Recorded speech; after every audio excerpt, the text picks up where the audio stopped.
লাগে দেবে গৌরী সেন। এই প্রবাদের পিছনে চরিত্রটি কি শুধুই এক কিংবদন্তি নাকি বাস্তবের এক মহান ব্যক্তি? এটি এমন এক নাম যা বাঙালির মনে দানের প্রতীক হয়ে আছে। সততা, উদারতা এবং জনহিতকর কাজের জন্য অমর হয়ে থাকা এই চরিত্রের প্রকৃত ইতিহাস আজও গবেষকদের কাছে এক আকর্ষণের বিষয়।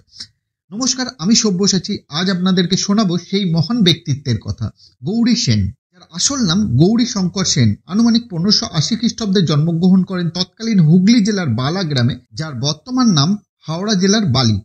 অনেকে বলেন তার জন্মস্থান ছিল মুর্শিদাবাদের বহরমপুরে। তিনি ছিলেন পিতা নন্দরাম সেনের 7 সন্তানের মধ্যে সর্বকনিষ্ঠ।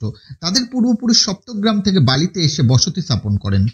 1999 খ্রিস্টাব্দে গৌরী শঙ্কর পর্তুগিজদের বানানো ব্যান্ডেজ চার্চের দেওয়ানের কাজ করতেন, কিন্তু মুঘল শাসনের প্রভাব বাড়তে থাকায় তার পেশাগত জীবনের পরিবর্তন আসে। সংসার চালানোর জন্য তিনি বৈদেশিক বাণিজ্যে মনোনিবেশ করেন। এই সূত্রে গৌরী শঙ্কর কলকাতায় আসেন এবং বৈষ্ণবচরণ শেঠ নামক এক ব্যবসায়ীর সঙ্গে অংশীদারিতে ব্যবসা শুরু করেন। শস্য, কাপড়, তেল, দস্তা প্রভৃতির ব্যবসা তাকে দ্রুত সফল করে তোলে। সততা এবং বুদ্ধিমত্তার কারণে তিনি অল্প সময়ের মধ্যে বিশাল সম্পদ অর্জন করেন। কলকাতার আহিরটলায় একটি প্রাসাদোপম বাড়ি তৈরি করেন, যা তার শৌর্যের প্রতীক। একবার বৈষ্ণবচরণ শেঠের সঙ্গে ডুবে যাওয়া 7টি নৌকার দস্তা নিলামে কিনেছিলেন। পরে দেখা যায় সেই দস্তার নিচে লুকোনো ছিল রূপা। বৈষ্ণব শেঠ এই সৌভাগ্যকে গৌরী শঙ্করের ঈশ্বর প্রদত্ত সৌভাগ্য বলে মনে করেন এবং তার ভাগের অংশ গৌরী শঙ্করকে দিয়ে দেন। এই ঘটনায় জীবনের মোড় ঘুরিয়ে দেয়।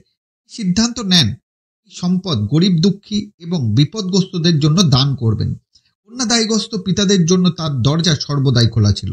দেনাগ্রস্ত বা রাজদ্বারে বিপদগ্রস্তদের জন্য তিনি মুক্ত হস্তে সাহায্য করতেন। জনহিতকর কাজে তিনি ছিলেন সর্বদা সক্রিয়। কথিত আছে তিনি হুগলির গৌরীশঙ্কর শিব মন্দিরের প্রতিষ্ঠাতা। দানের পরিমাণ এতটাই বিস্তৃত ছিল যে তার নাম প্রবাদের রূপ নিয়েছে। 1967 খ্রিস্টাব্দে গৌরী সেন প্রয়াত হন। দানের মহান আদর্শ বাঙালি সমাজে আজও জীবন্ত। তিনি শুধু ধনী ব্যক্তি ছিলেন না, চিত্তের দিক দিয়েও তিনি ছিলেন উদার। নাম আজও দানশীলতার প্রতীক হিসেবে ব্যবহার হয়। গৌরী সেন কেবল পুরুষ নন, বাংলার ইতিহাসে এক অনন্য উদাহরণ।